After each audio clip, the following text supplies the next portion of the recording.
to welcome everyone to Citizens Climate University. It's a weekly webinar program of Citizens Climate Lobbies that provides CCL supporters like you and I with access to in-depth training opportunities on topics related to climate change and effective climate advocacy. I'm your host, Brett Cease, and tonight's topic is all about highlighting the local impacts of climate change. We're going to do a wonderful update on that topic, given the wealth of resources that have been coming out recently that can help all of us as climate advocates highlight those impacts. So with that, let me just do a quick introduction to our featured speaker that will guide us through tonight's topic, and that is none other than the wonderful Dana Nuccitelli. Dana is an environmental scientist, author of Climatology versus Pseudoscience. That book is featured right there. If you're interested, it's available on Amazon, I know still. Can't recommend it enough. He's published 10 papers related to climate change in peer-reviewed journals, including 3 studies on the expert climate consensus. Dana has also written for many years, really a decade, about climate scientists on the wonderful website and app, skepticalscience.com, as well as The Guardian, and now recently he's become part of the Yale Climate Communications team. You can follow him on Twitter at Dana1981. But to get us going tonight, there's really 3 learning goals that Dana is going to hopefully walk us through. And if we've done our job well, at the end of this webinar tonight, you'll walk away with a review of some of the main findings by region groups for the 4th National Climate Assessment Report. You'll know how to highlight the wealth of resources available on additional support for sharing local climate impacts in your community.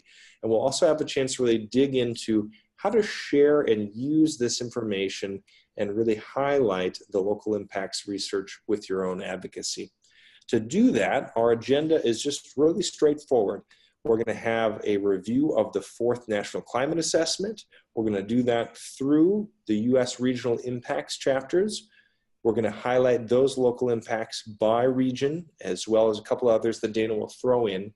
And then we'll talk a bit about further examples and resources before opening it up for Q&A. So without further ado, I will pass the baton to you, Dana. Thank you all for being on the line, and we look forward to learning from you in tonight's training. Sounds good. Hey, everybody. The 4th National Climate Assessment Report. So the National Climate Assessment Report is basically a report that Congress mandates that United States climate scientists have to write periodically, have to publish periodically, and so this is the 4th one that was just published. It actually came out the day after Thanksgiving of last year. There were probably political reasons why it was released on that particular day, but nevertheless, it was published last November. And so it's a really great resource. There are about 300 climate scientists who contribute to the report, and they all contribute their particular expertise and knowledge about various different climate impacts in different regions of the country. And so I put it on par with the IPCC report as a really valuable and credible resource to go to look at specific climate change impacts. And one really nice feature of the report is that it breaks the country up into these different regions and looks specifically at the climate impacts in each of these regions. And so it's a really good resource if you live specifically in the Southeast, for example, and you want to talk about the impacts of climate change to the Southeast United States, then you can go to that particular chapter of the report and read what the latest climate science research says about the impacts of climate change to the Southeast. And then you can communicate that to your neighbors. And that's really good resource because it's a good idea because people tend not to realize that climate change is already impacting us today. They tend to view it as a distant problem, a distant in time and space. It's going to hurt somebody else in the future and in another country or another region. It's not going to impact me.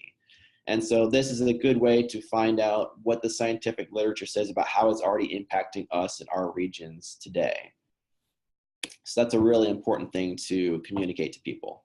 So just to go from a large scale view, that's where I'd like to start. A lot of people tend to not understand the difference between global warming and climate change. And so I like to kind of start there. And so global warming is just increasing the average surface temperature of the Earth, or the amount of heat on Earth. And then when the temperature increases due to the increased greenhouse effect, due to carbon increasing in the atmosphere, when the temperature goes up, that in turn causes various types of climate change. And so that's, it's the climate changes that most impact us in various different ways. And so, for example, when temperatures are higher, it means the ocean temperatures are also higher, when ocean temperatures are higher and a hurricane goes across the ocean, the temperature is high, that basically acts as hurricane fuel. And so the warming, increasing ocean temperatures in turn makes hurricanes on average stronger, or you get more strong category 3, 4, 5 hurricanes. When you get higher temperatures, you also get more ice melting, and you also get water as it warms expands. And so those two things cause sea level rise. And sea level rise has a variety of impacts, but one of those is that when you get a hurricane again going across higher ocean levels, that causes bigger storm surges. And so that causes increased flooding and damages in the wake of a hurricane. An obvious one is when you have higher temperatures, you're going to get more frequent heat waves and stronger heat waves. That's kind of just an obvious. Higher temperature means worse heat waves. You get bigger wildfires for a few main reasons. One, because temperatures are higher, which makes things drier. And so when things are drier, it basically creates more fuel for wildfires. And then depending on the region, it can also change precipitation patterns and again, dry things out potentially and create more wildfire fuel. And we're going to talk about that in a little more detail in a few slides from now. And then just in general, when you have higher temperatures, you have more evaporation. Again, that dries things out. But the atmosphere, when it's warmer, the atmosphere holds more water vapor. And so then when you get a storm, there's more water vapor available in the atmosphere. It'll tend to drop more precipitation. So you get more, both more drier conditions, and you also get in other times in other regions, you get more intense storms and worse flooding. So you kind of just get all these extremes due to increased temperatures causing these various types of climate change. And which type you get the most depends on which region you're in. So we're going to go through some of the regions in the United States and look at which ones are the most important to each of those regions from the 4th National Climate Assessment primarily. And so starting in the Southeast, the big obvious one is hurricanes. That's kind of where we get a lot of those Atlantic hurricanes coming. And then so the hurricanes are also impacted by sea level rise, as we mentioned. So, as I already mentioned, when you get higher sea level and you get the hurricane going across the higher sea level, you get more of the, more water getting pushed onto land, more storm surges, which means more flooding, which basically just means that much more damage associated with a given hurricane. And again, because when you get warmer oceans, you get stronger hurricanes. And so you're getting more of these 3, 4, 5 category hurricanes doing more damage that way because they have higher wind speed. And again, because you have more water vapor in the atmosphere, the hurricanes will kind of drop more precipitation. And so that adds to the flooding. And so basically hurricanes already are associated with flooding inland, but because you have more water vapor in the atmosphere and because you have higher sea levels, climate change in those ways is amplifying the amount of flooding associated with a given hurricane. So sea level rise, there's a lot of misconceptions about sea level rise. I will often hear myths that, for example, sea levels have been rising for centuries and therefore the sea level rise is just natural and it's nothing to worry about. People will say sea level isn't rising any faster than it was 100 or 200 years ago, and these are all incorrect. We have very good sea level data from tide gauges and other sources, and sea level rise we have now scientists have determined is accelerating. You can see this nice chart here. It shows in the early 1900s it was rising slowly, and then the mid 1900s it was rising faster, and then in recent decades rising even faster from about 1 millimeter a year to 2 millimeters a year to about 3 millimeters a year. Over the past decade, we're up to about 4 millimeters per year of sea level rise globally. It doesn't sound like a lot, but that's actually quite a bit, especially since it's accelerating. That acceleration is really what we're worried about. And I mean, the reason it's accelerating is, for one thing, temperatures are going higher and we're getting a lot more melting ice. And what we're particularly worried about is these large ice sheets on Greenland and Antarctica that hold a lot of ice that are sitting on land. So when those ice sheets start to collapse and the water starts to go into the ocean, that can cause a significant amount of sea level rise and a significant acceleration in sea level rise. And we're starting to see that now, and it's going to continue to happen. And so this slide shows a chart from a nice paper published a few years ago showing a few potential scenarios for sea level rise and kind of the range that we can expect to see over the next century or so up to the year 2100.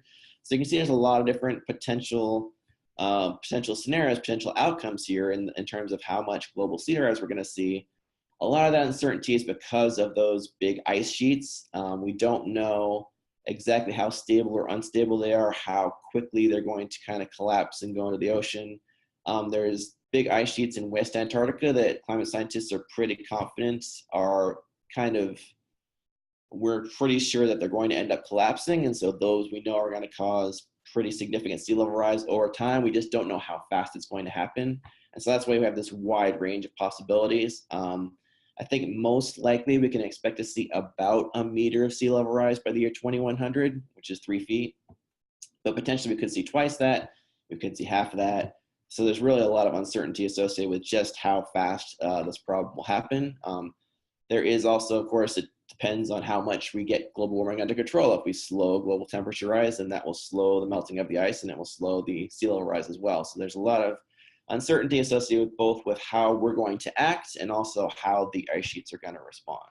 So especially for the southern United States, sea level rise is a big problem. So this chart shows kind of a map of what we can expect to see around the New Orleans and Miami areas if we get an 8-foot sea level rise. So that's kind of at the high end. We probably won't see that much by 2100, although it's possible we could. But the world's not going to end in 2100. Sea levels are going to continue to rise as these ice sheets continue to melt. And so at some point, we will likely get to 8-foot sea level rise. And you can see from these maps, pretty much New Orleans and Miami are either underwater or, you can try to build a wall around them and create a man-made island or something, but they're in pretty bad shape. Miami in particular, there was actually a really good story this week about a journalist who went to Miami and posed as a real estate buyer. And she was talking to a bunch of real estate agents in Miami and kind of posed that question to them, should I be worried about sea level rise if I'm buying property in Miami? And the answers tended to be kind of, well, we've installed some pumps and we've raised a few roads and buildings. So we got it under control. And for the next 30 to 50 years, we'll probably be fine. And then, well, what happens after 30 to 50 years? Well, then even if it lasts that long, then it's not looking too good for Miami. So yeah, for the Southeast in particular, sea level rise is a really serious concern, especially for southern Florida. It's at low sea levels, already seeing sunny day flooding, which is when you got sunny weather, you're not getting rain, but you're still seeing flooding from these ocean water kind of coming in from below. And because the sea level is rising, it's a really serious problem for the Southeast. And there's been some good research on previous climate eras that were similar to today's and looking at what the climate and the sea level looked at the time. And so a good comparison it's an era called the mid-Pliocene, which was about 3 million years ago. So at that time, temperatures were pretty similar. They're about 2 to 3 degrees Celsius above pre-industrial, which is kind of what we're aiming for. 2 degrees is the Paris target. We're trying to stay below 2 degrees, but at this point, it's looking like we'll be more in that 2 to 3 degree range unless we kind of really get our act together. And so at that time, carbon dioxide was about the same as today, 400 parts per million. The scientists doing this research they estimated that the West Antarctic ice sheet that I was talking about, that ice sheet collapsed when we got to about 3 degrees Celsius above what are pre-industrial temperatures today. And so at that time, global sea level was probably more than 50 feet higher than it is today at this climate era that had a very similar climate to where we're headed around, sometime this century. And so, the reason for this big difference in sea level rise is these big ice sheets slowly collapsing. It's going to take a long time. It's probably going to take, centuries, maybe a millennium for these ice sheets to fully collapse. Although again, that's a big uncertainty how fast it's going to happen. But the problem is if we stay at that temperature, then eventually we're going to get to something close to that sea level rise where, that's a pretty astonishing level of sea level rise. So I personally, my takeaway from that is not only do we have to, limit to the Paris targets, but eventually we're going to have to kind of pull carbon dioxide out of the atmosphere and get temperatures down to below that level so that, we can hopefully preserve some of those ice sheets. So moving on to the Midwest, a couple of the most important impacts there are flooding and heat waves. And so we've just recently been seeing the problem of flooding there with a lot of the rivers kind of overtopping and flooding a lot of areas of Nebraska in that kind of region. And so again, one issue is that because the atmosphere is warmer now than it was 50 years ago, it now holds more water vapor than it did 50 years ago, about 5 to 10% more. And so again, you get a storm coming through with that much more water vapor in the atmosphere, it drops that much more precipitation. And so that contributes to the flooding. And so it turns out this past winter of 2018 to 2019, it was the wettest winter ever recorded in the United States. And so, we're seeing a lot more of these, extreme precipitation events causing this, significant flooding events. For California, where I live, I tend to focus on California a lot. And there was a really good new paper published in a journal, Nature Scientific Reports, that was looking at flooding in California, but taking into account a lot of different factors that can contribute to it. And so not just looking at, for example, sea level rise, which is one main contributor to flooding in California, but also they looked at changes in tides, changes in storms, again, the amount of water vapor in the atmosphere, erosion caused by flooding events, all these things that are going to contribute more and more to flooding in California. And they said once we take all those factors into account, they estimated we're going to see over $150 billion of property, equating to more than 6% of California's GDP, and 600,000 people potentially impacted by this dynamic flooding, dynamic meaning you're accounting for all these different factors by the end of the century.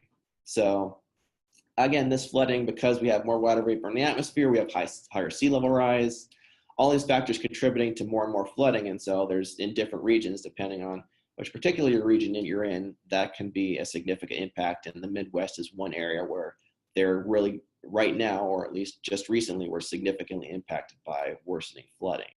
This was created by Robert Rohde at the Berkeley Earth team, and it's how the distribution of temperatures over the planet, this is the global average temperature, has changed since we've recorded temperatures over the past, since about the 1880s. And so you can kind of see it has this nice bell curve. And so, you're seeing, it's the y-axis is the percentage of the Earth's surface at a given temperature, and then the x-axis is that temperature anomaly, which is the difference from the average. So you can kind of see gradually that bell curve is shifting a little bit to the right as temperatures increase. Although in the 1900s, the curve pretty much stayed the same. It's kind of a very steep curve with a high peak, meaning that a lot of temperatures are kind of in that similar range. And then as we get toward the end here, so you can see a pretty big change that now the curve is, not only is it shifted way over because temperatures are significantly warmer, about 1 degree Celsius warmer, but it's kind of shorter and fatter. So it's got these we call them fat tails, especially on the right side. You can see it kind of dips further and further out to the right, which basically means we're seeing more and more extreme temperature events, or basically more and more of these heat waves as this distribution changes. And so, heat waves is something that, we have to worry about for a lot of different regions. The Midwest is one. Again, the Southeast is another one. Here in California, we see a lot of heat waves. And so, again, that's, a pretty clear-cut impact of climate change as you get, or global warming, as you get higher temperatures, you're going to get more of these heat waves. And not just because the average is shifting, because we're also seeing more of these extreme events on the fat tail of the distribution of these, like 2 and 3 degrees Celsius on average temperature, differentiations from the average. So it's a very significant change that we're seeing. And of course, the warmer we get, the more and the worse of these heat waves we're going to see. And for the Midwest, that's an area where agriculture is really important. And so seeing kind of these 1-2 punches of you're getting really bad heat waves, which is not good for crops. Then you're seeing a lot of flooding, which is really not good for crops. That's something that we seriously have to worry about in terms of, getting enough agricultural production. Okay, so let's move to the Southwest, which, here in California, we're technically considered part of the Southwest. And so this is kind of my favorite area to talk about. And in this area, wildfires and drought are 2 really big, serious impacts that we have to worry about. And so in California, wildfires have been a really big problem. This chart shows the 20 largest wildfires on record in California. And you can see the top 10 are in that green box there. and 8 of the top 10 have happened since 2007. So over the past 12 years or so, we've seen 8 of the top 10 biggest wildfires on record in California. And that second box is the Camp Fire, which just happened this past November. It was the deadliest and most destructive fire in California history. Actually, last year was a really bad one for extreme weather disasters in the United States. This is the list of the top 5 worst extreme weather events in the world in 2018. And you can say, the third one was Hurricane Florence in September. The second one was Hurricane Michael in October. And then the worst one was the Camp Fire in California in November. So the United States got hit by the 3 most expensive extreme weather disasters last year in a 3 consecutive month span. In total, they were almost $50 billion in costs and losses due to these 3 extreme weather events. So there you go. Hurricanes and wildfires are potentially very expensive and damaging and destructive weather events that climate change is clearly making worse. This is some data showing the change in area burned in California by wildfires in each year. And so you can see there's a lot of variability. It goes up and down depending on the weather in a given year. But the dashed line there, that is the linear trend. So there's this long-term trend of wildfires kind of getting bigger and bigger and bigger on average over time. And you can see 2018 is the largest one on there. 2018 was the year with the most acreage burned on record in California. So I think it was a really bad year, and we've had a lot of those really bad wildfire years recently. And so the National Climate Assessment Report had a really good section on wildfires in the West, and they had this nice quote. So there's a lot of, how do I put it? Let's just say there's a lot of confusion about what is causing this increase in areas burned by wildfires. Some people of particular political persuasions will say it's just because California is not doing adequate forest management, and if we would just manage our forests properly, then we wouldn't be seeing this increase in wildfires.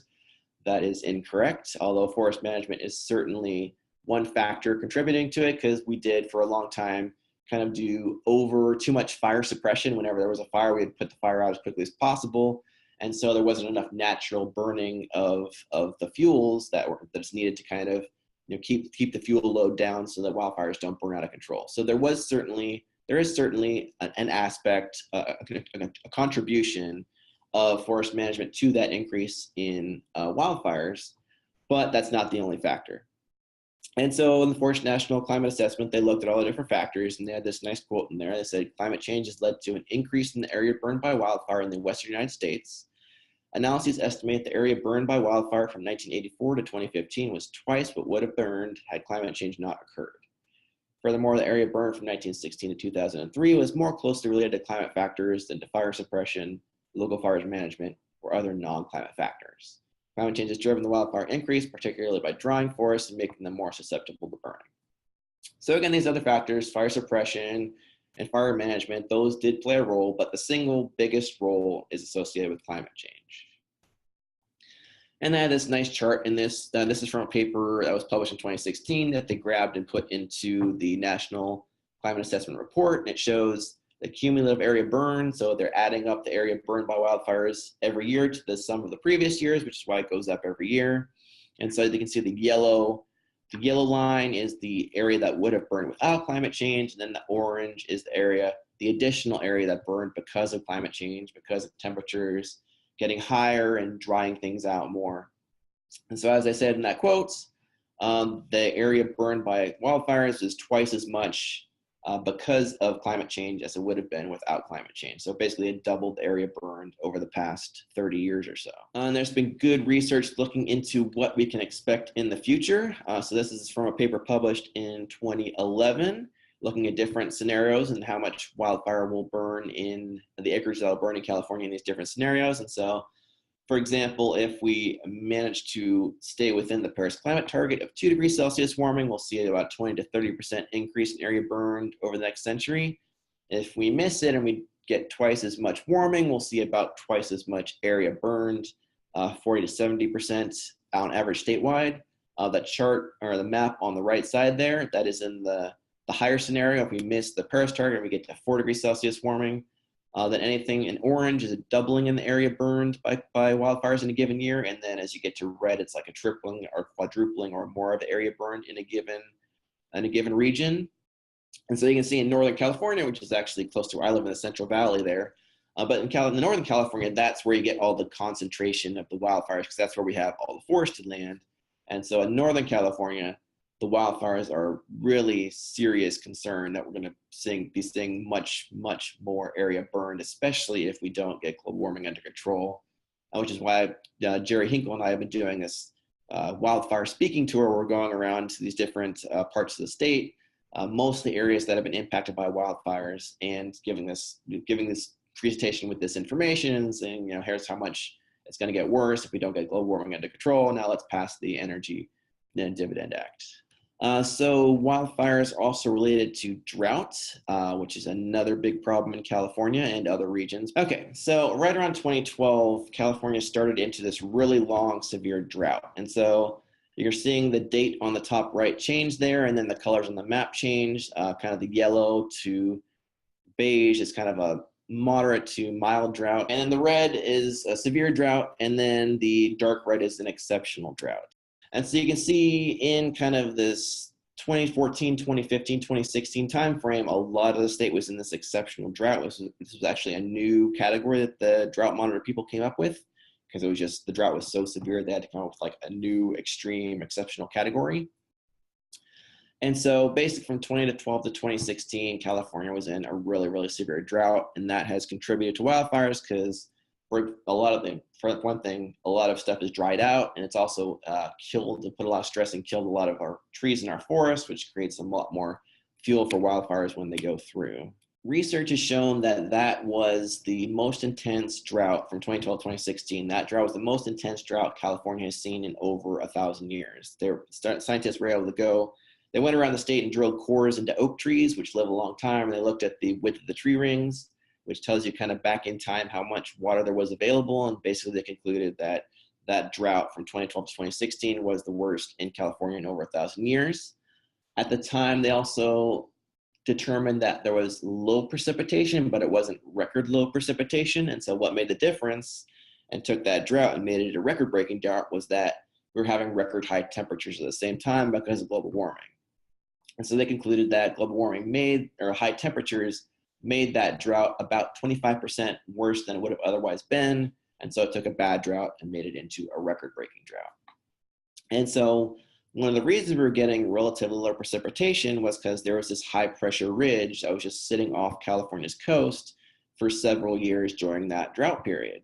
And Daniel Swain, who was a meteorologist at UCLA, he called it the ridiculously resilient ridge, because it was this high pressure ridge that would not go away. It was just sitting. It was ridiculously resilient. It was sitting off California's coast.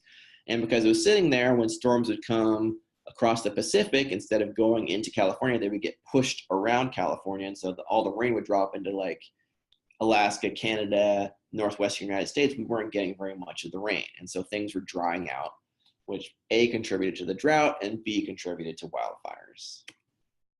And so there's research suggesting this may be connected to the Arctic and the jet stream. And so the jet stream will normally go in a pretty straight line west to east across North America, as you can see on the left hand of this slide, in the left hand image. On the right hand image, sometimes it'll get these wavy patterns. These are called Rossby waves, after the scientist Rossby. And so basically that's when the jet stream slows down. It's kind of like a river. When a river's going fast, it goes in this pretty straight line. And when the river slows down, it starts to meander and get a wavier, meandering pattern. And so this seems to be related to the Arctic, because one factor holding the jet stream in that straight line is the temperature difference between the Arctic and lower latitudes like North America. And so the Arctic is really cold, but it's warming really fast. And so that temperature difference is decreasing. And I'm going to go into that a little bit more. Because the temperature difference is decreasing, you're getting less of a force holding the jet stream in that straight line. And so you're getting more and more of these wavy meandering patterns. And when those patterns happen, weird stuff happens with the weather. So as I said, the Arctic is really cold. It's actually, but it's actually, despite being cold, the fastest warming part of the planet. That is largely due to the fact that sea ice is melting really fast. So ice is white and reflective, and so when sunlight comes down and it hits the ice, it gets reflected back into space. But if ice melts and the ice is sitting on the ocean instead of this reflective white surface, now you suddenly have this dark ocean surface, and sunlight comes down, it hits the dark ocean, it gets absorbed. And so that causes, because it's absorbing more sunlight, it causes more warming, which causes more ice to melt, and because more ice is melting, it causes more sunlight to be absorbed, which causes more warming, and you get this kind of feedback loop. And so that's why the Arctic is warming particularly fast. And so since it's warming really fast, that temperature difference between the Arctic and the lower latitudes is decreasing, which is then decreasing that force holding the jet stream in a straight line. And so you get more of these wavy patterns, these Rossby waves. And there's been temperature research showing that when you get these Rossby wave events, you get more extreme temperature and precipitation events. So that's basically because weather events tend to get stuck in between the waves in those kind of wavy pattern areas. So they get stuck in between the waves, and so they get stuck in one place. And so, for example, you get like a hot ridge kind of stuck in one place, and that causes a heat wave that just gets stuck in this one place, so it makes the heat wave last that much longer. Or you get a storm stuck in one place, dropping all its precipitation in one place, and so you get more flooding in that particular area because that just happened to be where the weather pattern got stuck, because that's where the wave was in the jet stream. That's also related to, for example, the polar vortex. It tends to happen when you get this dip in jet stream, and that allows the cold Arctic air to kind of drop into the United States some winters, and so then you get these polar vortex events that everybody hates because they're super, super cold. So there's all these different kinds of weather events that seem to be connected to this wavy jet stream that seems to be connected to the Arctic warming super fast. Okay, this is a nice animation by a colleague of mine showing how quickly the amount of ice in the Arctic is decreasing. And so on this left ice cube is the volume of sea ice in the Arctic in 1979, and the right ice cube is how its volume changed every year after that. And then the red is the data in the back there.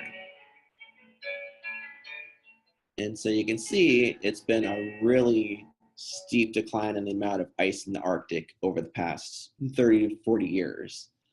We lost about 70% of the volume of ice in the Arctic over that 30, 40 year period.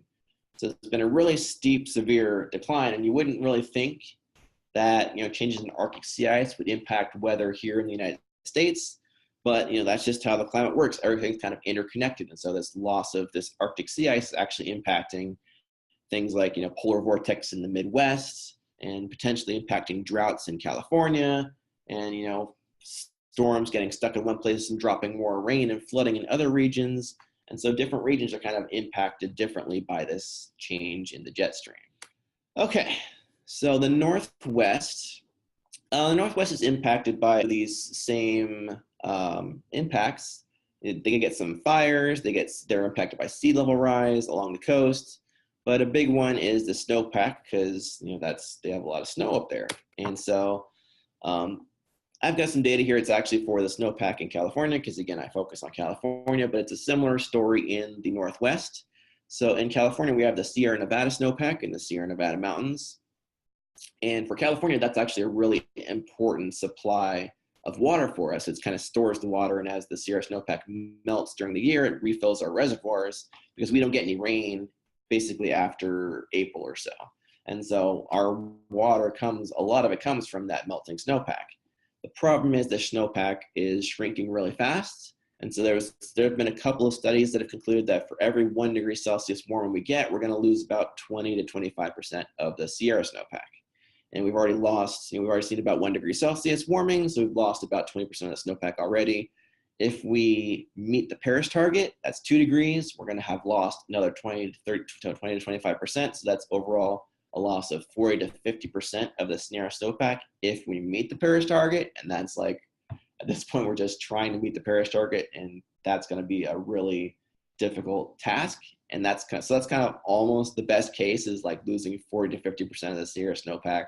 Which for us in California, that's a big problem that we have to learn to adapt to, is that that shrinking water supply. So the reason specifically it's shrinking is twofold, because for one thing, as you have higher temperatures, more precipitation falls as rain and less as snow, and so it just doesn't build up as much during the year. And also because temperatures are higher, it melts faster, and so it doesn't last as long during the year. And so just those two factors, less snow, more rain, and melting faster, it just makes it shrink really fast. And so the same thing happens in the Northwest to their snow. It's a different speed that it's happening depending on the particular region, that particular snowpack.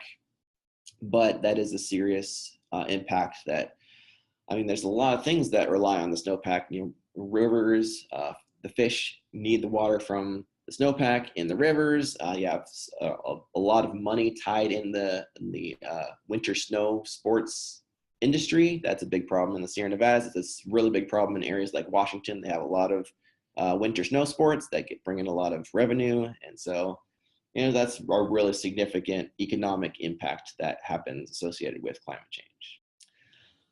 So in the Northeast, we have a lot of these similar ones. We get flooding from storms, sea level rise, but a big one, and this is actually similar for the Northwest, is off the coast. We have really important fisheries. And so fisheries are significantly adversely impacted by climate change because of a variety of different ways. You get warmer oceans, you get more acidic oceans because when you add more carbon dioxide to the atmosphere, a lot of it goes into the ocean. And when the ocean absorbs carbon dioxide or absorbs carbon, it basically becomes, the pH decreases. It becomes more acidic or less basic.